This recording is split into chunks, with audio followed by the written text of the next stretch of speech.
السلام علیکم ورحمۃ اللہ وبرکاتہ۔ امید ہے آپ سب ایمان اور صحت کی بہترین حالت میں ہوں گے انشاءاللہ، اور آپ سب کی عید بھی بہت اچھی گزری ہوگی۔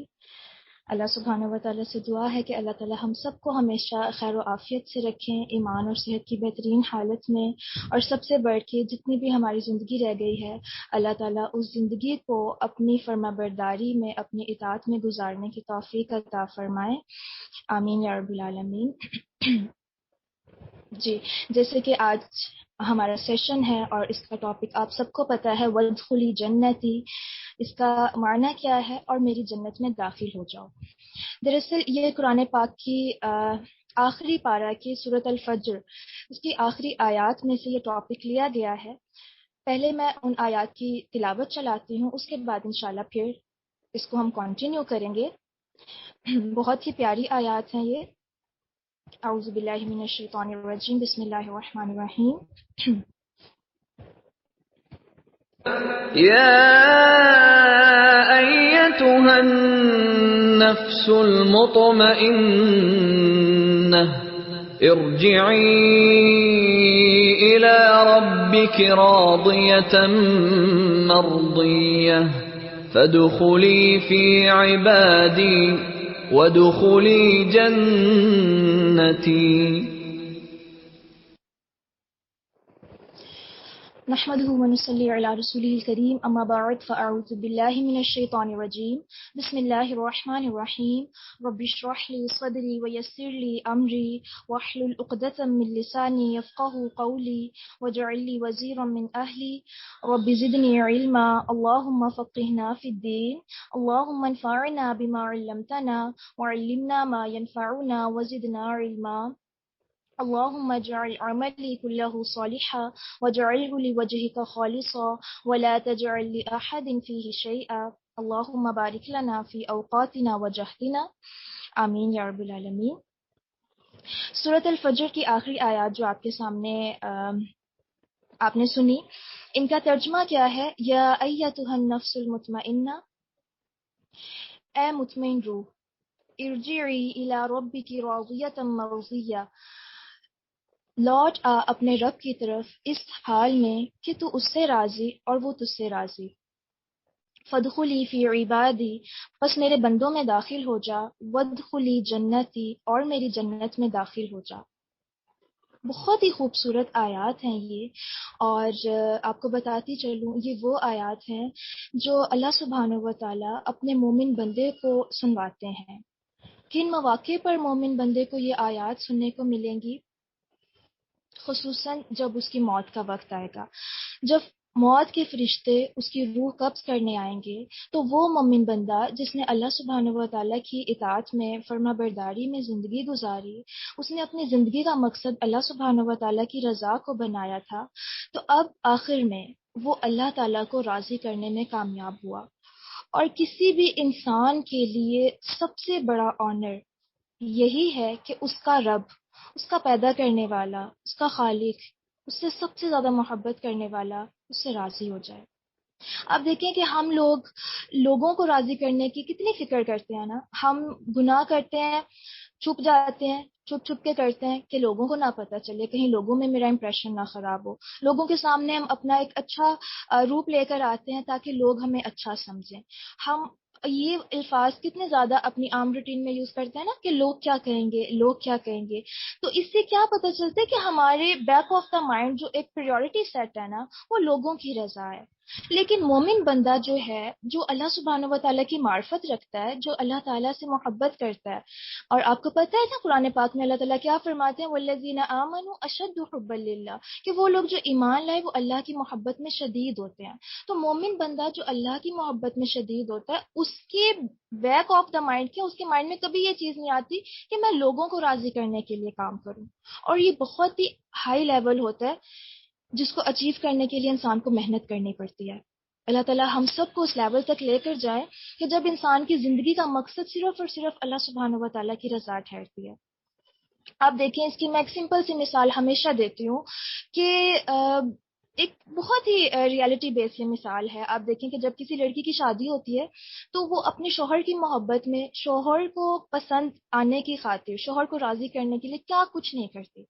اپنی ڈریسنگ بھی ویسی کر لیتی ہے, اپنا اٹھنا بیٹھنا بھی ویسا کر لیتی ہے, انہی لوگوں سے تعلق رکھتی ہے جس سے شوہر اجازت دیتا ہے, اور جہاں شوہر ناراض ہوتا ہے وہاں پر نہیں تعلق رکھتی. کھانے ویسے بنانا شروع کر دیتی ہے جیسے شوہر کو پسند ہے, ہر کام شوہر کی پسند کا کرنا شروع کر دیتی ہے. پیچھے کیا فیلنگس تھیں جس کی وجہ سے اس نے خود کو اتنی آسانی سے بدل لیا؟ وہ محبت کا جذبہ تھا. آج ہم سب کو ضرورت ہے کہ ہم اللہ سبحانہ و تعالیٰ کی ذات سے محبت کریں. آپ کو پتہ ہے ہمیں اسی ڈیزائن پر ہی پیدا کیا گیا. ہمارے اندر ایک چیز اللہ تعالیٰ نے پہلے سے ہی رکھ دی ہے, اور وہ ہے اللہ تعالیٰ کی محبت, اللہ تعالیٰ کا قرب. اور یہ ہماری جو ہے نا روح کے اندر پہلے سے ہی انسٹال ہے. ہم اس کو اپنے آپ سے دور نہیں کر سکتے. آپ نے نوٹ کیا ہوگا ہر انسان کی زندگی میں یہ وقت آتا ہے جب اس کے پاس سب کچھ ہوتا ہے, ہر چیز ہوتی ہے دنیا کی, لیکن دل کا سکون نہیں ہوتا. دل اس کو اپنا خالی خالی لگتا ہے, اس کو لگتا ہے اس کی روح بہت اداس ہے. وجہ کیا ہوتی ہے کہ روح چاہ رہی ہوتی ہے کہ وہ اپنے رب کے ساتھ جڑے, وہ اپنے رب کے ساتھ ایک کنیکشن قائم کرے, وہ اپنے رب کے ساتھ محبت کرے. لیکن لا علمی کی وجہ سے جب رستے کا نہیں پتا ہوتا کہ صراط مستقیم کیا ہے یا اللہ کے ساتھ کس طرح تعلق مضبوط کیا جاتا ہے, تو لا علمی کی وجہ سے انسان پھر اپنے اس بے چینی کو دوسرے طریقوں سے ختم کرنے کی کوشش کرتا ہے. کبھی وہ میوزک سن کے اس کو کہتا ہے کہ یہ روح کی غذا ہے, کبھی وہ انٹرٹینمنٹ میں جاتا ہے کہ چلو میں دل خوش کر لوں. تو یاد رکھیں اللہ تعالیٰ نے ہر انسان, خواہ وہ مسلم ہے خواہ وہ غیر مسلم ہے, اس کے اندر یہ خواہش رکھی ہے کہ وہ اللہ سے جڑے, اللہ سے محبت کرے. تو جو شخص دنیا میں اس محبت کو پا لیتا ہے, جو شخص دنیا میں ہی اپنی اس ضرورت کو پورا کرنے کے قابل ہو جاتا ہے, اور یاد رکھیں یہ تب ہوتا ہے جب اس کے پاس علم آتا ہے. علم کے بغیر تو پتہ ہی نہیں چلتا کہ جانا کہاں ہے. تو جب وہ پتہ کر لیتا ہے, وہ جان لیتا ہے کہ کس رستے پر چل کے مجھے اللہ تعالیٰ کا قرب اور محبت ملے گی, پھر یہ محبت اس کو بدل دیتی ہے.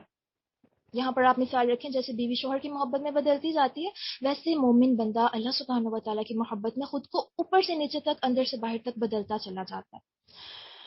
تو پھر یہ نہیں کہنا پڑتا کہ میں سنتی ہوں قرآن, میں لیکچر سنتی ہوں, میرے عمل میں تبدیلی نہیں آتی. نہیں, محبت کا جذبہ آٹومیٹیکلی آپ کو مجبور کرتا ہے کہ آپ اپنے محبوب کو راضی کریں, آپ اپنے محبوب کو خوش کرنے کی کوشش کریں, آپ کوئی ایسا کام نہ کریں جس سے آپ کا رب آپ سے ناراض ہو جائے.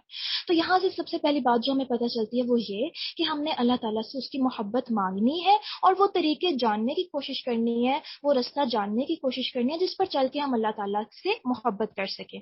نمبر 2, جب انسان اپنا یہ زندگی کا گول سیٹ کر لیتا ہے کہ بس رب ہے اور اسی کو ہی میں نے راضی کرنا ہے, اس کے بعد پھر وہ اپنے ساری زندگی کے کام اسی طرح سے کرنے لگتا ہے. ہر بات کے پیچھے, ہر کام کے پیچھے بس اس کی یہ نیت ہوتی ہے کہ کہیں میرا رب ناراض نہ ہو جائے. اور ایسے ہی بندے کو پھر موت کے ٹائم اللہ سبحانہ و تعالیٰ اپنے خوبصورت فرشتے بھیجتے ہیں. آپ کو پتہ ہے مومن بندے کے پاس ایسے فرشتے آتے ہیں موت کے وقت, جو اس کی روح قبض کرنے والے ہوتے ہیں, وہ ایسے ہوتے ہیں جو روشن چہروں والے ہوتے ہیں, اور وہ آ کے مومن بندے کو بار بار اللہ سبحانہ و تعالیٰ کی رضا کی خوشخبریاں دے رہے ہوتے ہیں کہ اے نفس مطمئنہ چل اپنے رب کی طرف, اس حال میں کہ وہ رب تجھ سے راضی اور تو اس سے راضی.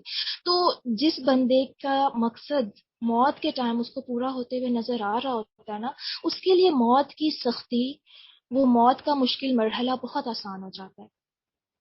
اور پھر اللہ تعالیٰ نے انہیں آیات میں کیا کہا, فَادْخُلِي عِبَادِي, میرے بندوں میں داخل ہو جا. تو مومن بندے کے لیے اللہ تعالیٰ کے پاس جو سب سے بڑے 2 آنرز اللہ تعالیٰ نے اس آیت میں بتائے, ان آیات میں بتائے, وہ کون سے, کہ فَادْخُلِي فِي عِبَادِي, کہ میرے بندوں میں داخل ہو جا. اللہ تعالیٰ اس مومن بندے کو نیک لوگوں کی صحبت میں داخل کر دیتے ہیں کہ اس کو جنت میں بہترین صالح لوگوں کا ساتھ ملتا ہے.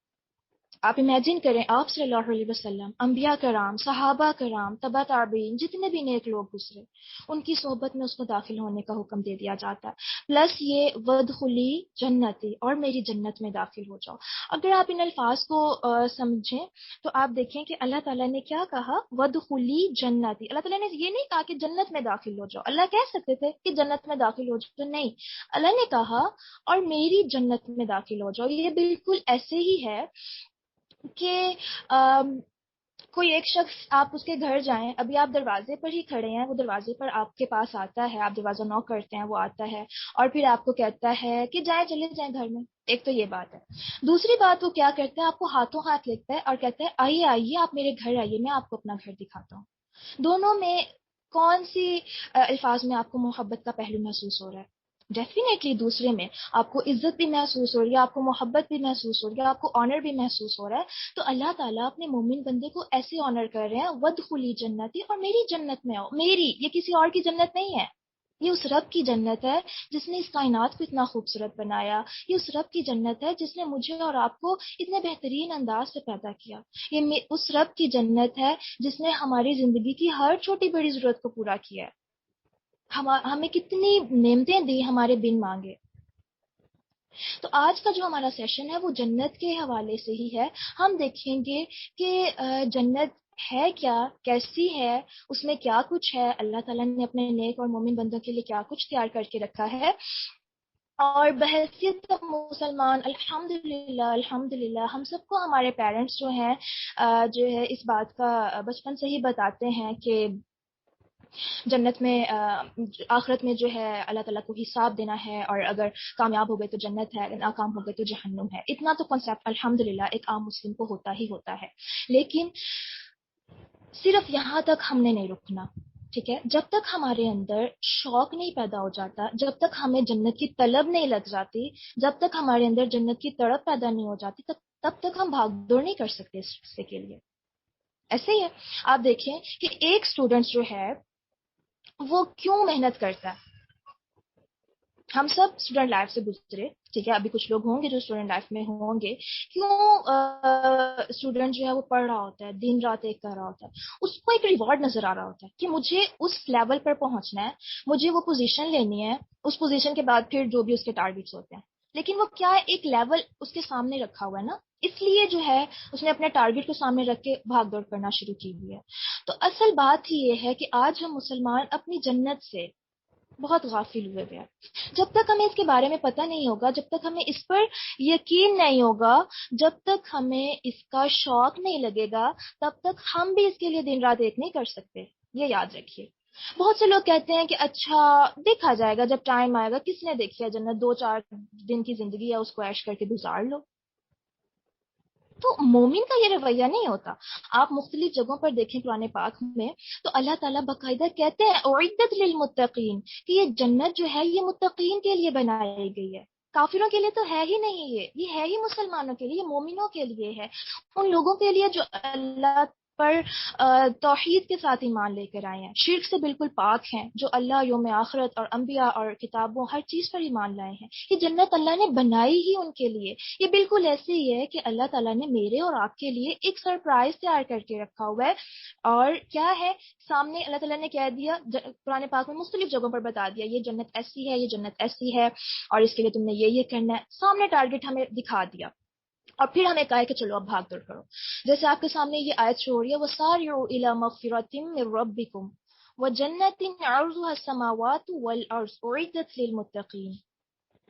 وَسَارِعُوا، اور بھاگ دوڑ کرو، دوڑ لگاؤ. یہ نہیں کہ کوشش کرو ہلکی پھلکی، تھوڑے بہت نیکی کا کام کر لیے، نمازوں کی پابندی کر لی اور بس خود کو جنتی سمجھنا شروع کر دو. نہیں، بھاگ دوڑ کرو. جیسے ہم اپنے مال کمانے کے لیے بھاگ دوڑ کرتے ہیں، جیسے ہم ڈگری میں ہائی لیول اچیو کرنے کے لیے بھاگ دوڑ کرتے ہیں، جیسے ہمیں پتہ چلے کہ سیل لگی ہے ہم فوراً بھاگ دوڑ کرنا شروع کر دیتے ہیں، جیسے ہم اپنی شادی کی تیاریوں کے لیے بھاگ دوڑ کر رہے ہوتے ہیں. بھاگ دوڑ کرو، دوڑو، کوشش کرو، ایٹ موسٹ اسٹرگل کرو. کس کی طرف؟ اپنے رب کی بخشش کی طرف اور اس جنت کی طرف. کیسی ہے وہ جنت؟ جس کا عرض، جس کی چوڑائی آسمانوں اور زمین کے برابر ہے. آپ نے کبھی آسمان کو دیکھا؟ ہم جب بھی کہیں بھی جاتے ہیں، کسی بھی ملک میں آپ چلے جائیں، آسمان کبھی بھی آپ کو ختم ہوتا نظر نہیں آتا. تو یہ تو پہلا آسمان ہے نا. تو آپ سوچیں، پہلا آسمان تو آپ سب نے اسپیس دیکھی ہوگی، سولر سسٹم دیکھا ہوگا، ڈیفینیٹلی پکس میں ہی ہم دیکھ سکتے ہیں. ہم تو اتنے چھوٹے لوگ ہیں، ہم تو اتنی حقیر مخلوق ہیں اللہ سبحانہ و تعالیٰ کی، کہ ہمیں تو اتنا بھی نہیں پتا کہ اس پہلے آسمان میں اور کیا کچھ ہے. پہلے آسمان، پھر دوسرا آسمان، پھر تیسرا آسمان، پھر چوتھا آسمان. کتنا بڑا ہوگا 7 آسمان، کتنا بڑا عرض ہوگا. اللہ فرما رہے ہیں جس کا عرض آسمانوں اور زمین کے برابر ہے، کس کے لیے تیار کی گئی؟ اعدت للمتقین، پرہیزگاروں کے لیے تیار کی گئی ہے، میرے اور آپ کے لیے تیار کی گئی ہے اگر ہم پرہیزگاری کی زندگی گزاریں. جنت کا جو لفظ ہے نا، اس کی جو جمع ہے نا وہ جنات اور جنان ہے. اور اس کا مطلب ہوتا ہے باغ. اس کا جو روٹ ورڈ ہے نا جیم نون نون، جن ہے. جنات جو ہم یوز کرتے ہیں نا، جنات جو دوسری مخلوقات ہیں، جن اور جنت دونوں کا ایک ہی روٹ ورڈ ہے. روٹ ورڈ کیا ہوتا ہے؟ مادہ. اب اس کا معنی کیا ہے کہ ایسی چیز جو نظر نہ آئے. تو جن بھی ایسی ہے نا مخلوق جو ہمیں نظر نہیں آتے. تو جنت میں جن کا معنی کس طرح سے پایا جاتا ہے کہ یہ ایسے گھنے باغات ہوں گے، ایسے گھنے باغات ہوں گے کہ ان کے نیچے سے زمین نظر نہیں آئے گی. ماشاءاللہ اتنی خوبصورت وہ جنت اللہ سبحانہ و تعالیٰ نے بنائی ہے. اور پھر اللہ تعالیٰ قرآن پاک میں کیا کہتے ہیں؟ فَلَا تَعْلَمُ نَفْسٌ مَّا أُخْفِيَ لَهُم مِّن قُرَّةِ أَعْيُنٍ. کوئی نفس جانتا ہی نہیں کہ ان کی آنکھوں کی ٹھنڈک کے لیے اللہ سبحانہ و تعالیٰ نے کیا کچھ چھپا کے رکھا ہوا ہے. اللہ تعالیٰ نے آپ دیکھیں مختلف جگہوں پر بتایا کہ جنت ایسی ہے، جنت کے پھل ایسے ہیں، جنت کے لباس ایسے ہیں. انشاءاللہ بھی ہم دیکھیں گے. اللہ تعالیٰ نے مختلف جگہوں پر بتایا، رسول اللہ صلی اللہ علیہ وسلم نے بھی ہمیں بتایا. لیکن پھر بھی اللہ تعالیٰ نے یہ آیت لازمی رکھی کہ فَلَا تَعْلَمُ نَفْسٌ مَّا أُخْفِيَ. تم جتنا بھی جان لو تم اس کو امیجن نہیں کر سکتے، تم اس کا ادراک نہیں کر سکتے کہ اللہ نے اپنے بندوں کے لیے کیا کچھ چھپا کے رکھا ہے. یہ بالکل ایسی ہے کہ اللہ نے اپنے مومن بندوں کے لیے سرپرائز رکھا ہے. میری اور آپ کی کیا اوقات ہے کہ اللہ ہمارے لیے سرپرائز رکھے؟ اللہ تو بے نیاز، اللہ تو قادر، اللہ تعالیٰ تو اتنے بڑے، کیا ہماری اوقات ہی کیا ہے کہ اللہ ہمارے لیے جنت تیار رکھے. لیکن یہ اس کی محبت ہے کہ اس کو اس چیز کی بہت زیادہ قدر ہوتی ہے جب کوئی بندہ برائی کا اختیار رکھتے ہوئے برائی کو چھوڑتا ہے اور نیکی کی طرف دوڑتا ہے. نافرمانی کی زندگی گزار سکتا ہے لیکن نہیں گزارتا، صرف اللہ کے ڈر سے، اللہ کی محبت میں وہ صرف اللہ تعالیٰ کو راضی کرنے کے لیے بھاگ دوڑ کر رہا ہے. تو اللہ اس چیز کی بہت زیادہ قدردانی کرتے ہیں، اس لیے اپنے مومن بندوں کے لیے اللہ تعالیٰ نے جنت تیار کر کے رکھی ہے. اور پھر سورۃ الزمر آیت نمبر 73 میں اللہ سبحانہ وتعالیٰ فرماتے ہیں وَسِيقَ الَّذِينَ اتَّقَوْا رَبَّهُمْ إِلَى جَنَّةِ زُمَرًا حَتَّى إِذَا جَاءُوهَا وَفُتِحَتْ أَبْوَابُهَا وَقَالَ لَهُمْ خَزَنَتُهَا سَلَامٌ عَلَيْكُمْ طِبْتُمْ فَادْخُلُوهَا خَالِدِينَ.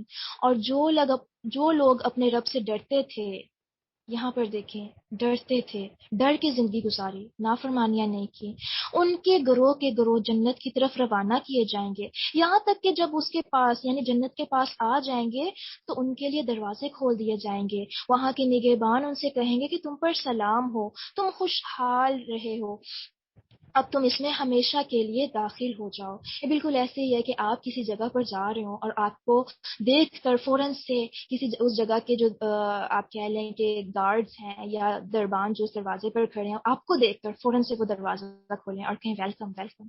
اس ٹائم پر انسان کو کیسا آنر فیل ہو رہا ہوتا ہے. یہ تو دنیا ہے، آپ اللہ کی جنت کا سوچیں. اور یہاں پر ویلکم کرنے والے کون ہیں؟ سلام کرنے والے کون ہیں؟ فرشتے. سبحان اللہ. اور پھر آپ دیکھیں کہ جنت کی ایک ایک چیز اللہ تعالیٰ نے ہمیں بتائی ہے. اور آپ دیکھیں کہ جیسے میں نے ابھی بتایا کہ ہم لوگ جان تو سکتے ہیں لیکن ہم لوگ اس چیز کا ادراک نہیں کر سکتے، ہم اس چیز کو امیجن نہیں کر سکتے. تو یہاں پر آگے بڑھنے سے پہلے ہم سب مل کر دل میں دعا کریں. جیسے ہمارے لیے یہ یقینی بات ہوتی ہے نا کہ میں بہت زیادہ پڑھوں گی، میں بہت زیادہ محنت کروں گی تو مجھے فرسٹ پوزیشن مل جائے گی. ٹھیک ہے، جیسے ہم سب کے لیے یہ چیزیں یقینی ہوتی ہیں جو بھی ہم نے دنیا میں ٹارگٹ سیٹ کیے ہوئے ہوتے ہیں. تو اللہ تعالیٰ سے یقین مانگیں کہ اللہ تعالیٰ مجھے جنت کا یقین دے تاکہ میں اس کے لیے بھاگ دوڑ کرنے والی بن جاؤں. یقین کریں صحابہ میں یہ عقیدہ اتنا پختہ تھا.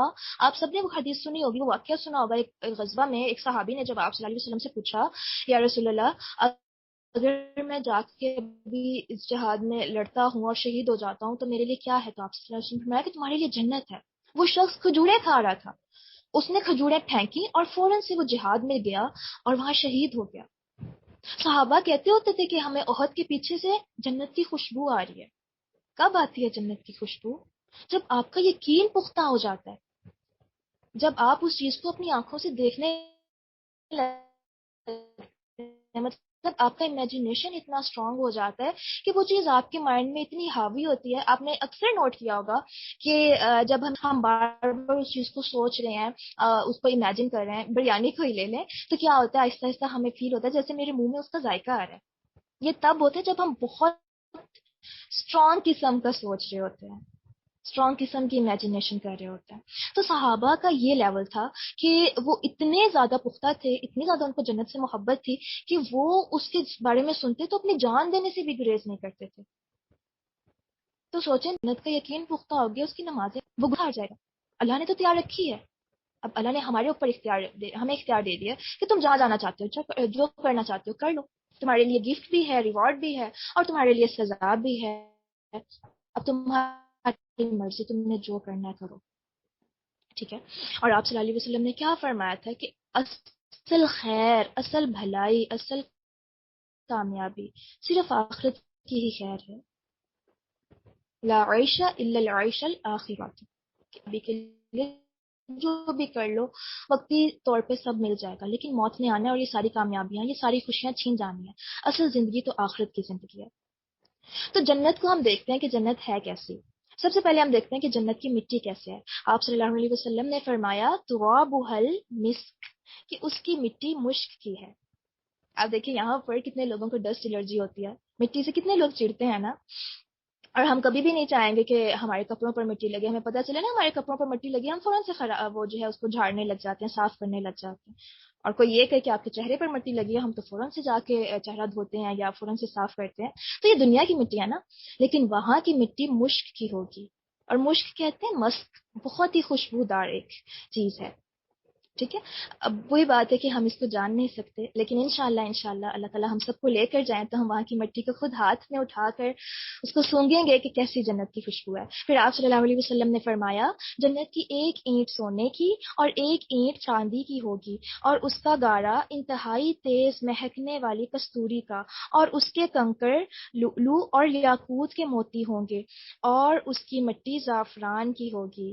یہاں دنیا میں ہم نے جب گھر بنانے ہوتے ہیں ہمیں مٹی بھی چاہیے ہوتی ہے، ہمیں سیمنٹ گاڑا سب کچھ چاہیے ہوتا ہے. تو وہاں جنت میں اللہ تعالیٰ کہہ رہے ہیں، آپ صلی اللہ علیہ وسلم فرما رہے ہیں کہ اینٹ کیا ہے، ایک سونے کی ایک چاندی کی. امیجن کریں، ہم امیجن ہی کر سکتے ہیں. امیجن کریں ایک اینٹ سلور ایک گولڈن، ایک سلور ایک گولڈن، ایک سلور ایک گولڈن. اور گاڑا کیا ہے کہ آپ اس دیوار کے پاس جا کے کھڑے ہوں تو تیز خوشبو آپ کو آ رہی ہو. اور اس کے کنکر لؤلؤ اور یاقوت کے موتی ہیں، یہ چمکتے ہوئے خوبصورت، اور اس کی مٹی زعفران کی ہوگی. سبحان اللہ. یہ تو صرف ابھی اللہ تعالیٰ بتا رہے ہیں آپ صلی اللہ علیہ وسلم کے ذریعے کہ اس کی جو ہے آپ کہہ لیں کنسٹرکشن کیسی ہے. ٹھیک ہے. وہاں کے جو محل ہیں اور وہاں کے جو بالا خانے ہوں گے وہ کیسے ہوں گے.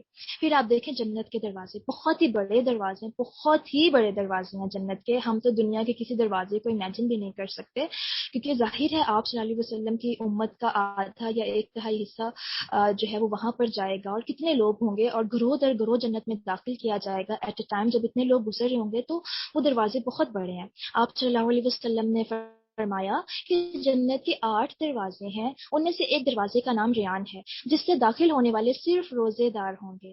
تو روزہ داروں کو بشارت ہو کہ ان کے لیے ایک دروازہ وہاں پر موجود ہے ریان، جہاں سے وہ داخل ہوں گے. پھر آپ صلی اللہ علیہ وسلم نے فرمایا جو عورت 5 نمازیں پڑھے گی، رمضان کے روزے رکھے گی، اور اپنی شرمگاہ کی حفاظت کرے گی، اور اپنے خامند کی اطاعت یعنی فرما برداری کرے گی، قیامت کے دن اسے کہا جائے گا کہ تو جنت کے جس دروازے سے داخل ہونا چاہتا ہے داخل ہو جا. تو جنت کے جس دروازے سے داخل ہونا چاہے داخل ہو جا. تو اب ہم سب عورتیں ہیں، ہم سب کے لیے تو کتنی بڑی خوشخبری ہے کہ ہمیں کہہ دیا جائے تمہاری مرضی ہے، یہ سارے دروازے کھلے ہیں، تم جہاں سے جانا چاہتی ہو جاؤ، ہم تمہیں نہیں روکیں گے، تمہارے لیے ہر جگہ سے آنر ہے. لیکن کرنا کیا ہے؟ نمازوں کی پابندی، رمضان کے روزے، پلس اپنی شرمگاہ کی حفاظت. ہم عورتیں ان تمام کاموں پر عمل کر لیتی ہیں. اینڈ والے جو 2 کام ہیں نا، ایک تو یہ کہ اپنی عزت کی حفاظت، اپنی حیا کی حفاظت، پلس اپنے خاوند کی فرما برداری، یہاں پر آ کے فیل ہونے لگتی ہیں. تو اپنے آپ کو مکمل طور پر ہم لوگوں نے انشاءاللہ اس قابل بنانے کی کوشش کرنی ہے. اور آپ دیکھیں کہ ایک عورت کا سب سے بڑا زیور ہی اس کی حیا ہے، اس کا پردہ. وہ نامحرم سے کس طرح سے بات کر رہی ہے، وہ نامحرم سے کس طرح سے ڈیلنگ کر رہی ہے، اس کے سامنے کس طرح سے جا رہی ہے، ہم سب کو یہ جاننے کی ضرورت ہے، ہم سب کو اس پر عمل کرنے کی ضرورت ہے، کیونکہ یہاں پر بات آئی شرمگاہ کی حفاظت، اس میں صرف یہ نہیں آتا کہ وہ ناجائز تعلق قائم نہیں کرتی، وہ نامحرم سے دوستیاں نہیں کرتی، بلکہ حیا کی اوور آل حفاظت آ جاتی ہے، پلس یہ کہ خامند کی بھی فرما برداری کرنے والی ہو ان تمام کاموں میں جو نیکی کے کام ہے یا جہاں پر گناہ کی بات نہیں آتی، تو پھر اس کے لیے کیا آنر ہے کہ تو جنت میں داخل ہو جا جہاں سے بھی تو جانا چاہتی ہے۔ اس کے علاوہ ایک اور حدیث آتی ہے، آپ صلی اللہ علیہ وسلم نے فرمایا اللہ کے راستے میں جو شخص 2 چیزیں خرچ کرے گا، یعنی جوڑا جوڑا کسی بھی چیز کا جوڑا، آپ کہہ لیں کہ پیر، کسی بھی چیز کا پیر خرچ کرے گا تو اسے فرشتے جنت کے دروازے سے بلائیں گے کہ اے اللہ کے بندے یہ دروازہ اچھا ہے۔ پھر جو شخص نمازی ہوگا اسے نماز کے دروازے سے بلایا جائے گا، جو مجاہد ہوگا اسے جہاد کے دروازے سے بلایا جائے گا، جو روزہ دار ہوگا اس کو باب الریان سے بلایا جائے گا، جو زکوٰۃ ادا کرنے والا ہوگا اسے زکوٰۃ کے دروازے سے بلایا جائے گا۔ تو اس پر ابو بکر رضی اللہ عنہ نے پوچھا میرے ماں باپ آپ صلی اللہ علیہ وسلم پر قربان، یا رسول اللہ صلی اللہ علیہ وسلم جو لوگ ان دروازوں میں سے کسی ایک دروازے سے بلائے جائیں گے مجھے ان سے بحث نہیں۔ اب آپ دیکھیے صحابہ کی خواہشیں، ہم کہاں پر خوش ہو جاتے ہیں، اچھا ایک دروازے سے ہی نام آ جائے نا، ایک دروازے سے ہی پکار آ جائے، ہم تو ہمارا تو ہو گیا نا کام۔ لیکن اب وہ کہہ رہے ہیں کہ مجھے ان سے سروکار ہی نہیں ہے، مجھے آپ یہ بتائیں کہ کوئی ایسا بھی ہوگا جن کو سارے دروازوں سے داخل بلایا جائے؟ تو آپ صلی اللہ علیہ وسلم نے فرمایا کہ ہاں، اور مجھے امید ہے کہ آپ بھی انہی میں سے ہوں گے۔ اللہ اکبر کبیرہ، کہ 8 کے 8 دروازوں سے بلایا جا رہا ہوگا۔ کیوں حضرت ابوبکر صدیق کو بلایا جائے گا؟ ہمیں ان کی زندگی کو اسٹڈی کرنے کی ضرورت ہے کہ کیا وجہ ہے کہ اللہ تعالیٰ ان سے اتنا راضی ہوں گے۔ آپ کو پتہ ہے نا وہ اشرا مبشرہ میں ہیں جن کو دنیا میں ہی جنت کی بشارت دے دی گئی، تو ان کو جنت میں 8 کے 8 دروازوں سے بلایا جا رہا ہے، تو وہ اس وجہ سے کہ وہ نیکی کے کاموں میں بہت بھاگ دوڑ اور سب سے پہلے آگے بڑھ کے وہ کام کرنے والے تھے۔ مختلف مواقعوں پر ہم دیکھتے ہیں آپ صلی اللہ علیہ وسلم جب پوچھتے تھے کہ آج کس نے عیادت کی، سب سے پہلے حضرت ابوبکر کا ہاتھ کھڑا ہوتا تھا۔ آپ پوچھتے تھے کہ کس نے نماز جنازہ ادا کیا کسی کا، تو حضرت ابوبکر صدیق کا ہاتھ کھڑا ہوتا تھا۔ مطلب وہ صرف فرائض کے پابند نہیں تھے، وہ نوافل میں بھی بھاگ دوڑ کرتے تھے، وہ بس ان کی نیت کیا تھی کہ بس اللہ کسی طرح راضی ہو جائے، اور اللہ تعالیٰ نے ان کی اس بھاگ دوڑ کا ذکر قرآن پاک میں بھی کیا، اور ان کے لیے پھر کہا کہ وَلَسَوْفَ يَرْضَىٰ، کہ اللہ تعالیٰ ان سے راضی ہو جائے گا۔ تو وہی بات، محبت اللہ کی رضا جب انسان کی زندگی کا ٹارگٹ بن جائے پھر وہ بھاگ دوڑ کرنے میں تھکتا نہیں ہے۔ پھر آپ دیکھیے جنت میں بھی پھر درجات ہیں، ایسا نہیں ہے کہ ایک ہی جنت ہے اور سارے کے سارے وہیں جائیں گے، ایک عام مسلمان بھی وہیں جائے گا، ایک پکا مومن بھی وہیں جائے گا، اور آپ صلی اللہ علیہ وسلم اور انبیاء بھی وہیں ہوں گے، نہیں، جنت کے مختلف درجات ہیں۔ تو آپ صلی اللہ علیہ وسلم نے فرمایا جنت میں 100 درجے ہیں جو اللہ تعالیٰ نے اپنے راستے میں جہاد کرنے والوں کے لیے تیار کیے ہیں، ان کے 2 درجوں میں اتنا فاصلہ ہے جتنا آسمان اور زمین میں ہے، اس لیے جب اللہ تعالیٰ سے مانگنا ہو تو فردوس مانگو، کیونکہ وہ جنت کا سب سے درمیانی حصہ اور جنت کے سب سے بلند درجے پر ہے۔ راوی نے کہا کہ میں سمجھتا ہوں کہ یوں کہا کہ اس کے اوپر اللہ سبحانہ و تعالیٰ کا عرش ہے اور وہیں سے جنت کی نہریں نکلتی ہیں۔ تو ہم جب بھی اللہ تعالیٰ سے جنت کا سوال کریں تو کون سی جنت مانگیں؟ یہ نہ کہیں کہ اللہ تعالیٰ مجھے جنت چاہیے، اللہ سے کہیں اللہ تعالیٰ مجھے جنت الفردوس چاہیے، اللہم انی اسألک الجنت الفردوس، مجھے فردوس میں جانا ہے۔ فردوس کون سی ہے؟ جس کی چھت رحمان کا عرش ہے، اس کے اوپر اور کچھ نہیں ہے، بس پھر اللہ سبحانہ و تعالیٰ کا عرش ہے، اور عرش کیا ہے؟ جس پر اللہ تعالیٰ مستوی ہے۔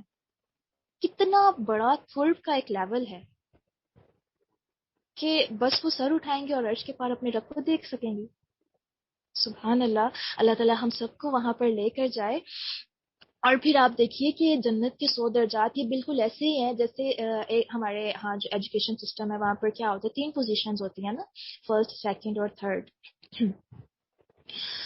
تو بالکل ایسے ہی ہے، فرسٹ پوزیشن کے لیول پر آپ کہہ لیں کہ جنت الفردوس ہے، اور اس کے بعد پھر دوسری جنتیں آ جاتی ہیں۔ تو میں اور آپ ہم اپنا جائزہ لیں، اپنی زندگی کو دیکھیں، اپنی فرما برداری کا لیول دیکھیں، اللہ کی رضا کو حاصل کرنے کی کوشش دیکھیں، اور پھر ہم دیکھیں کہ اللہ تعالیٰ کے پاس ہمارے لیے کون سا درجہ ہوگا۔ تو ہم نے اس کم درجے پر راضی نہیں رہنا، دنیا میں ہم کم پہ راضی نہیں رہتے نا، ہمیں دنیا میں زیادہ سے زیادہ اور بہترین سے بہترین چاہیے ہوتا ہے۔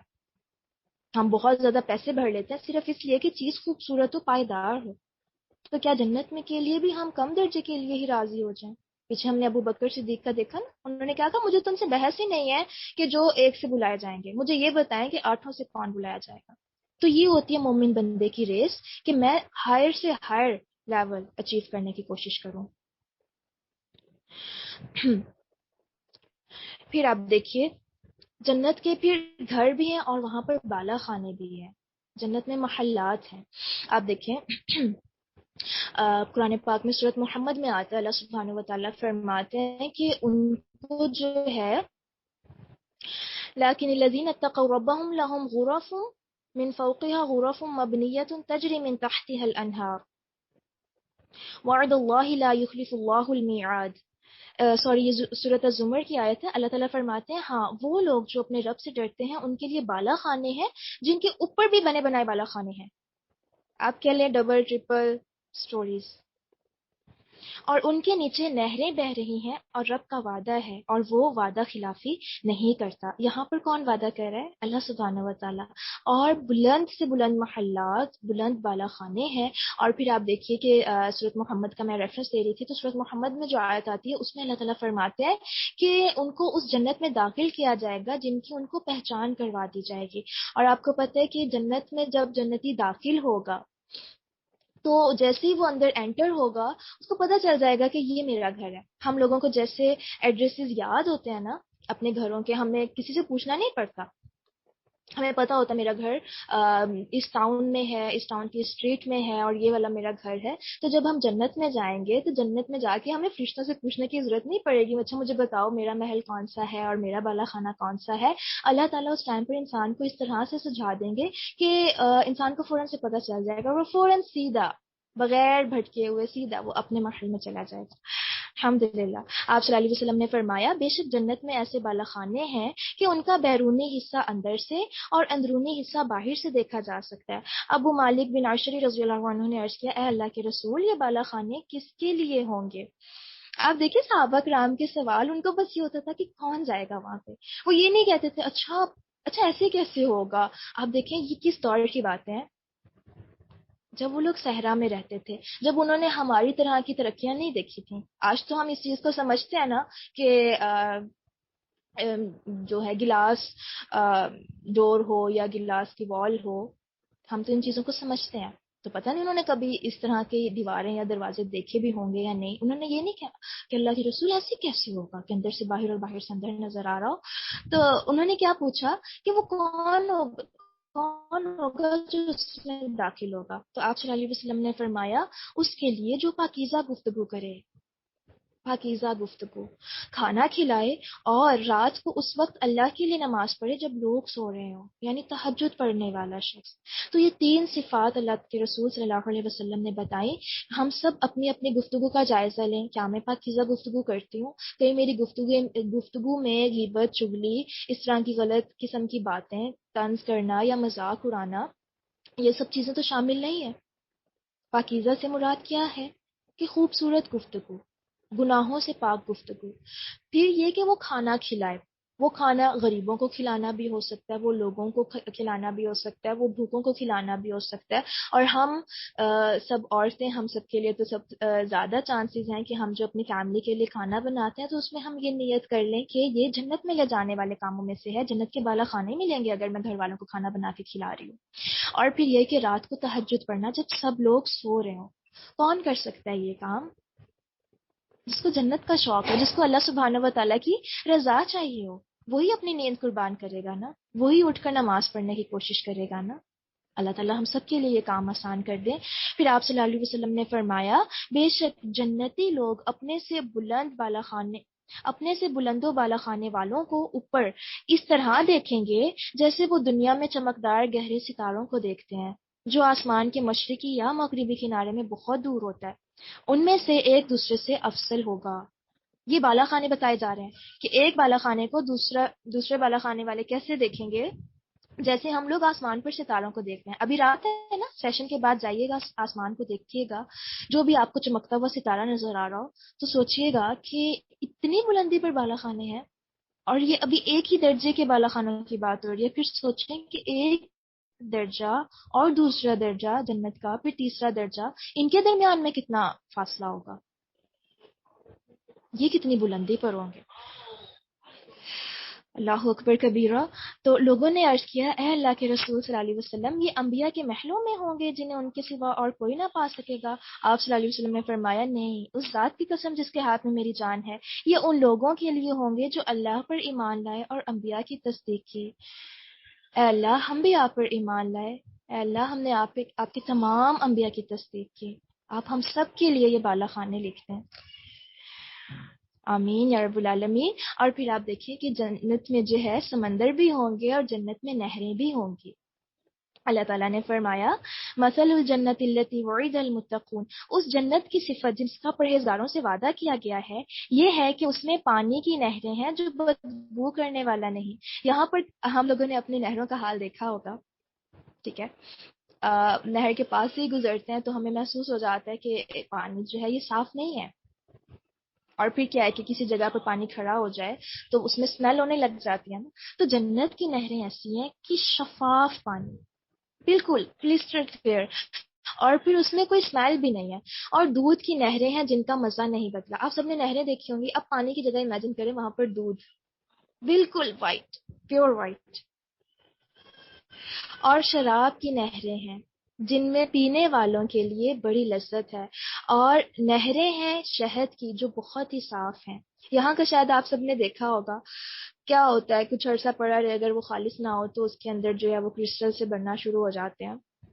تو وہاں پر صاف شفاف شہد ہوگا. شہد کا کلر کتنا پیارا ہوتا ہے، آپ دیکھیں اس کو امیجن کریں اگر وہ نہر میں ہو اور شہد بہہ رہا ہو تو میں تو کہتی ہوں بس وہ بندہ سین ہی دیکھتا رہ جائے گا، کہاں یہ کہ پھر وہاں سے کچھ لے کے تھوڑا سا کھا ہی لے. اور ان کے لیے وہاں ہر قسم کے میوے ہیں اور ان کے لیے رب کی طرف سے مغفرت ہے. کن سے وعدہ کیا ہے اس جنت کا؟ پرہیزگاروں سے. اللہم اجعلنا من المتقین. اللہ تعالیٰ ہم سب کو پرہیزگار لوگوں میں شامل کرے. تو میں سوچتی ہوں کہ جس طرح یہاں پر لوگ نہروں میں نہاتے ہیں، نہروں کے پانی سے اتنا کام لیتے ہیں، تو وہاں پر بھی ظاہر ہے ہم سب کتنا کچھ کر سکتے ہیں نا. وہاں سے ہماری مرضی ہے، جتنا چاہا دودھ لے کے چلے گئے، جتنا چاہا پانی اور جتنا چاہا شراب اور جتنا چاہا شہد. کوئی وہاں پیسے نہیں بھرنے، کوئی وہاں پوچھ گچھ نہیں ہے، کوئی آپ کو منع نہیں کرے گا کہ کیوں لے کے جا رہے ہو اور کہاں کرنا ہے یہ. اور آپ کو پتہ ہے صلۃ الانسان میں کیا آتا ہے کہ اللہ تعالیٰ کے بندے جہاں چاہیں گے چشمے بہا کے لے جائیں گے. یعنی آپ اپنے ساتھ جا رہے ہیں اپنے محل میں اور آپ کا دل کہہ رہا ہے کہ یہ نہر کا ایک چشمہ یا ایک نہر سے ایک چھوٹی سی شاخ نکلے اور وہ آپ کے محل تک آ جائے، آپ اس کو نکالنا چاہیں گے، اللہ تعالیٰ آپ کے لیے وہ اتنا آسان کر دیں گے کہ وہ آپ کے ساتھ نکل کر آپ کے محل میں آ جائے گی. پھر آپ کی مرضی، آپ بے شک اپنے بیڈ روم تک لے جائیں اس کو. سبحان اللہ. اللہ تعالیٰ وہاں پر اتنا زیادہ مومنوں کو آنر دیں گے کہ ان کی مرضی ہے، وہ جو چاہے کریں، جو بھی چاہے. لہم ما یشاؤون فیہا، ان کے لیے وہ سب کچھ ہے، وہ سب کچھ ہے جو وہ چاہیں گے. یہاں پر ہمیں بس تھوڑی سی مرضیاں قربان کرنی ہے، یہاں پر ہمیں بس اللہ سبحانہ و تعالیٰ کی مرضی کے مطابق زندگی گزارنی ہے. اس کے بعد آگے پھر اپنی مرضی ہے، پھر جو بھی کریں گے. جو خواہشیں یہاں پوری نہ ہو پائیں نا، اللہ تعالیٰ سے کہا کریں اللہ تعالیٰ مجھے یہ جنت میں چاہیے، اللہ تعالیٰ دیں گے انشاءاللہ. انشاءاللہ. آپ صلی اللہ علیہ وسلم نے فرمایا جنت میں دودھ کا سمندر ہوگا. ابھی امیجن کریں ٹھاٹھے مارتا ہوا سمندر اور پانی کی جگہ دودھ دو، اور پانی کا سمندر ہوگا اور شراب کا بھی سمندر ہوگا، پھر ان سے نہریں نکل رہی ہوں گی. آپ صلی اللہ علیہ وسلم نے فرمایا الکوثر جنت کی ایک نہر ہے، اس کے دونوں کنارے سونے کے ہیں اور اس کے پانی کا گزر موتیوں اور یاقوت پر ہوتا ہے. اس کی مٹی مشک سے بھی زیادہ خوشبودار ہے اور اس کا پانی شہد سے بھی زیادہ میٹھا اور برف سے بھی زیادہ سفید ہے. یہ وہ حوض کوثر ہے جو اللہ کے رسول صلی اللہ علیہ وسلم اپنی امت کو اس کا پانی اپنے ہاتھ سے پلائیں گے. تو آپ دیکھیں اس کے کنارے، اب ایک نہر کو آپ امیجن کر لیں، ٹھیک ہے. دنیا کی نہر جیسے تو وہ نہیں ہو سکتی، لیکن ظاہر ہے ہمارے چھوٹے سے مائنڈ ہے، ہم اس کو تھوڑا سا امیجن کر سکتے ہیں کہ دونوں کنارے سونے کے، اس کا پانی جو گزر ہے، یعنی اس نہر کی جو زمین ہے نیچے. یہاں پر ہماری نہروں میں کیا کچھ ہوتا ہے، وہاں کی جو زمین ہوگی اس نہر کی موتیوں اور یاقوت پر. آپ امیجن کریں صاف شفاف پانی ہے، ٹھیک ہے. بلکہ یہ تو کوثر ہے نا، کوثر جو ہے اس کا تو بالکل سفید ہوگا. تو اس کا گزر کہاں سے ہو رہا ہے؟ موتیوں اور یاقوت پر سے. اور اس کی مٹی مشک سے بھی زیادہ خوشبودار ہے کہ اگر وہ پانی میں مٹی مل بھی جاتی ہے تو پانی گدلا نہیں ہوگا پانی میں جو ہے وہ جیسے ہوتا ہے نا کہ ہمیں محسوس ہو رہے ہوتے ہیں چھوٹے چھوٹے ذرات مٹی کے، وہ نہیں ہوگا، بلکہ مٹی اگر مل بھی گئی تو پانی مزید خوشبودار ہو جائے گا، اور پھر وہ شہد سے بھی زیادہ میٹھا ہے۔ آپ صلی اللہ علیہ وسلم نے فرمایا سیحان، جیحان، فرات اور نیل سب جنت کی طرف سے آنے والی نہریں ہیں۔ اب اللہ عالم کس طرح سے یہ فرمایا، یہ غیب کے معاملات ہیں۔ پھر آپ دیکھیں کہ جنت میں درخت بھی ہوں گے۔ آپ صلی اللہ علیہ وسلم نے فرمایا جنت میں ایک درخت طویل ہوگا، اتنا بڑا کہ سوار اس کے سائے میں 100 سال تک چلے گا، اور پھر بھی اس کا سایہ ختم نہیں ہوگا۔ اگر تمہارا جی چاہے تو اس آیت وَظِلٍّ ممدود کی قرات کر لو، یہ آپ صلی اللہ علیہ وسلم نے فرمایا ہے۔ اللہ اکبر، 100 سال تک چلنا ایک سوار، ٹھیک ہے، ایک تو چیز ہے نا پیدل، اور ایک ہے سوار، ہے کسی سواری پر سوار، اور اس پر نسبتاً زیادہ جلدی فاصلہ طے کیا جا سکتا ہے، لیکن کوئی انسان چلتا رہے 1 سال، 2 سال، 3 سال، اور پھر 100 سال، اس کی زندگی ختم ہو جائے گی، دنیا کی زندگی، لیکن اس درخت کا سایہ ختم نہیں ہوگا۔ آپ امیجن کریں کتنا وہ بڑا درخت ہوگا، اور ابھی اللہ تعالیٰ کے رسول نے صرف ایک درخت کا بتایا۔ پھر آپ نے فرمایا کہ طوبہ جنت میں ایک ایسا درخت ہے جس کے خوشوں سے جنتیوں کے کپڑے نکلیں گے، اور اس کی مسافت 100 برس کی ہے۔ تو آپ دیکھیں کہ ہم لڑکیاں، جیسے ہم عورتوں کے لیے پردے کا یہاں پر حکم رکھا گیا، بعض اوقات کچھ لڑکیاں یا کچھ عورتیں جن کو علم نہیں ہوتا اس حکم کی حکمت کا، اس بارے میں بہت زیادہ نیگیٹو ہو جاتی ہیں کہ کیوں ہمارے اوپر یہ پابندی ہے، کیوں ہم اپنی مرضی کے کپڑے نہیں پہن سکتے۔ تو دیکھیے یہ تو پھر الگ ٹاپک ہے کہ اس کے پیچھے کیا کیا حکمتیں ہیں، یہ حکم ہمارے ہی فائدے کے لیے ہے، لیکن جنت میں جو جنتیوں کے لباس ہوں گے، جنت میں جو ہمارے لباس ہوں گے، وہ ایسے خوبصورت لباس ہوں گے کہ ہم امیجن ہی نہیں کر سکتے۔ یہاں پر کسی بھی مشہور سے مشہور برانڈ کا قیمتی سے قیمتی ڈریس آپ لے کر دیکھ لیں، اور جنت کا ایک ڈریس سامنے آ جائے، کوئی کمپیریزن ہی نہیں ہے۔ اور یہ درخت سے نکل رہے ہیں، درخت کے خوشوں سے جنتیوں کے کپڑے نکل رہے ہیں، اور یہ درخت کتنا بڑا ہے، وہی بات کہ اس کی مسافت 100 برس کی ہے، یعنی اس کے سائے میں 100 سال تک کوئی سوار چلتا جائے گا تو بھی اس کا سایہ جو ہے نا وہ ختم نہیں ہوگا۔ پھر جنت میں پھل بھی ہیں جو درختوں پر لگے ہوئے ہیں، اور مختلف طرح سے ہیں۔ آپ صلی اللہ علیہ وسلم جو تھے بتایا کرتے تھے، اور صحابہ کرام اس چیز کو سنا کرتے تھے اور بہت زیادہ امپریس ہوا کرتے تھے۔ تو آپ دیکھیں سورۃ الواقعہ میں اللہ تعالیٰ فرماتے ہیں اور اس میں پھل ہیں جو وہ پسند کریں گے، جو وہ پسند کریں گے۔ اور آپ صلی اللہ علیہ وسلم نے فرمایا کہ مجھ پر جنت پیش کی گئی تو میں اس میں سے ایک انگور کا خوشہ توڑنے لگا تاکہ میں اسے تم کو دکھا دوں، تو میرے اور اس کے درمیان رکاوٹ حائل کر دی گئی، یعنی آپ صلی اللہ علیہ وسلم کو پرمیشن نہیں ملی کہ وہ جنت کا ایک جو ہے انگور کا خوشہ توڑ کر لوگوں کو دکھا سکیں۔ تو ایک شخص نے کہا اے اللہ کے رسول صلی اللہ علیہ وسلم، انگور کے دانے کا پانی کتنا ہوگا؟ اب دیکھیں کتنا پیارا سوال ہے، کتنا معصوم سوال ہے کہ وہ پوچھ رہے ہیں کہ اچھا جنت میں بھی انگور ہے، اور پھر ایک انگور کا دانہ کتنا ہوگا، اس کا سائز کیا ہوگا؟ تو آپ صلی اللہ علیہ وسلم نے فرمایا کہ سب سے بڑے ڈول کے برابر جو تمہاری ماں نے کبھی بنایا ہو۔ تو آپ امیجن کر لیں کہ سب سے بڑا ڈول کتنا ہو سکتا ہے، تو اس کے برابر ایک انگور کا دانہ ہے، تو پورا انگور کا خوشہ کتنا بڑا ہوگا، اور جنتی کھا کھا کے کیسے، اور سب سے بڑی بات تو یہ ہے کہ وہ تھکیں گے نہیں۔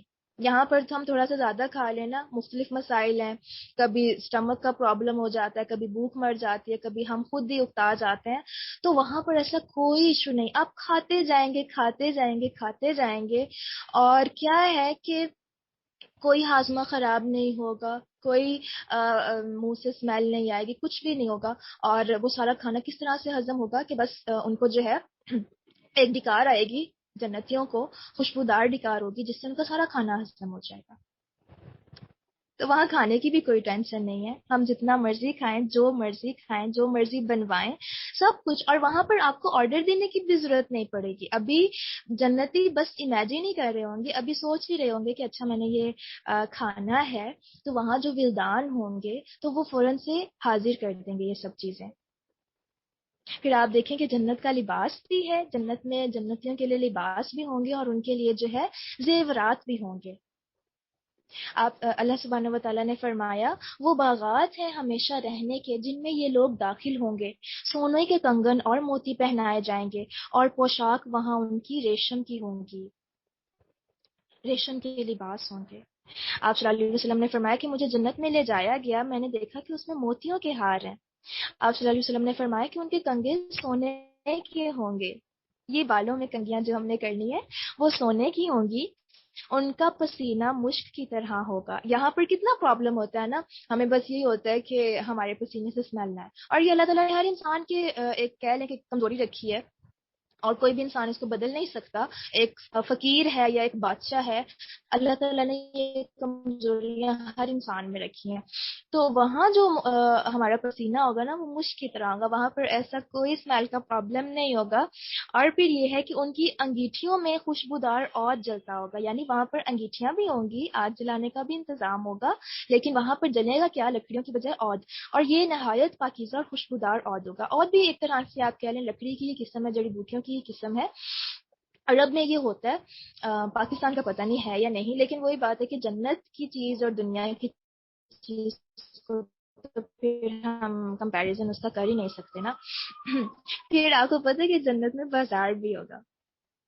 عورتوں کو سب سے بڑی آپ کہہ لیں عورتوں کی فیوریٹ ترین جگہ, آپ صلی اللہ علیہ وسلم نے فرمایا, بہت ہی پیاری حدیث ہے, بہت ہی پیاری حدیث ہے. آپ نے فرمایا جنت میں ایک بازار ہے جس میں اہل جنت ہر جمعے کو آیا کریں گے. جمعے کو آپ کو پتہ ہے کہ جنت میں جمعے کے دن کا نام یوم المزید ہوگا, یوم المزید. تو ہر جمعے کو وہ آیا کریں گے. تو جب وہ جمعے کے دن بازار میں جائیں گے, یہاں پر تو ہمیں جمعے کے دن بند کرنا پڑتا ہے نا بازار, تو آپ دیکھیں اللہ تعالیٰ کی حکمت ہے, یہاں پر جو پابندیاں وہاں پر آزادی ہیں. تو اس روز شمال کی طرف سے ایسی ہوا چلے گی جو ان کے چہروں پر ان کے کپڑوں پر پھیل جائے گی, اور وہ حسن اور زینت میں اور زیادہ بڑھ جائیں گے. وہ اپنے گھر والوں کے پاس واپس آئیں گے تو وہ بھی حسن و جمال میں اور بڑھ گئے ہوں گے. جو پیچھے فیملی کو گھر میں چھوڑ کے گئے تھے وہ بھی مزید خوبصورت ہو جائیں گے. تو گھر والے ان سے کہیں گے اللہ کی قسم ہمارے ہاں جانے کے بعد تمہارا حسن اور جمال تو مزید بڑھ گیا ہے. وہ کہیں گے اور تم بھی, اللہ کی قسم ہمارے پیچھے تم لوگ اور بھی زیادہ حسین ہو گئے ہو. تو ہم لڑکیوں کو جو شوق ہوتا ہے مزید سے مزید خوبصورت ہونے کا, ہم لوگ کتنے جتن کرتی ہیں, اچھا کلر فیئر ہو جائے, اچھا اسکن بہترین ہو جائے, اور پمپل نکل آیا اس کے لیے ٹینشن, یہ سب کچھ وہاں پر بس ہوا چلے گی اور خوبصورتی بڑھتی سے بڑھتی چلی جائے گی. وہاں کوئی کریمز لگانے کی ضرورت نہیں, وہاں کوئی میک اپ کی ضرورت نہیں, وہاں تو حسن ہی اتنا زیادہ ہوگا. یہ بالکل ایسے ہی ہے جیسے ہواؤں میں حسن پھیلا ہوا ہے. الحمدللہ. پھر آپ دیکھیں کہ جنت میں کوئی لغو چیز نہیں ہوگی, کوئی ایسا کام نہیں ہوگا جو فضول اور بیکار ہو. اللہ تعالیٰ نے فرمایا جنتی نہ وہاں پر لغویات سنیں گے اور نہ ہی گناہ کی بات, وہاں صرف سلام اور سلام کی ہی آواز ہوگی. اور دوسری سورۃ النبا میں کیا فرمایا, وہاں نہ تو وہ بےہودہ باتیں سنیں گے اور نہ ہی جھوٹی بات سنیں گے. تو جنتی جو لوگ ہیں ان کی پاکیزہ گفتگو کی عادت ہے, ٹھیک ہے. اور یہ عادت ہمیں دنیا میں اپنانی ہے کہ ہم اپنی دنیا کی زندگی میں لغویات سے پرہیز کریں, فضول باتوں سے پرہیز کریں جن کا کوئی مقصد نہیں ہے, اور سلام کی کثرت کریں, ٹھیک ہے. پھر آپ دیکھیں جنت کی سب سے بڑی جو نعمت ہے نا وہ اللہ سبحانہ و تعالیٰ کا دیدار ہے. سب سے بڑی نعمت کہ اس رب کو جس کو دیکھے بغیر ہم اس دنیا میں سجدہ کر رہے تھے, جس کو دیکھے بغیر ہم اس کے سامنے آنسو بہاتے رہے, اب جنت میں وہ ٹائم آئے گا جب ہم اللہ تعالیٰ کا دیدار کریں گے. اللہ تعالیٰ نے فرمایا اس روز بہت سے چہرے تر و تازہ اور بارونق ہوں گے اور اپنے رب کی طرف دیکھتے ہوں گے. ایسا ہوتا ہے نا کہ جب ہم کسی محبوب انسان کو دیکھتے ہیں تو ہمارے چہرے پر وہ خوشی اور چمک کا اظہار ہونے لگتا ہے. تو مومن بندہ جس کا محبوب ہی اس کا رب تھا, وہ جب اپنے رب کو دیکھے گا تو اس کا چہرہ مزید خوبصورت اور فریش ہو جائے گا, بارونق چمکنے لگے گا. آپ صلی اللہ علیہ وسلم نے فرمایا کہ تم اپنے رب کو صاف صاف دیکھو گے. آپ صلی اللہ علیہ وسلم نے فرمایا جب جنت والے جنت میں داخل ہو جائیں گے تو اس وقت اللہ تبارک و تعالیٰ فرمائے گا تمہیں کوئی چیز چاہیے جو میں مزید عطا کروں. وہ جواب دیں گے کیا تو نے ہمارے چہرے روشن نہیں کیے, کیا تو نے ہمیں جنت میں داخل نہیں کیا اور دوزخ سے نجات نہیں دی. یعنی وہ حیران ہوں گے کہ اور کیا چاہیے, ہمیں جنت بھی مل گئی, ہمیں جہنم سے نجات بھی مل گئی.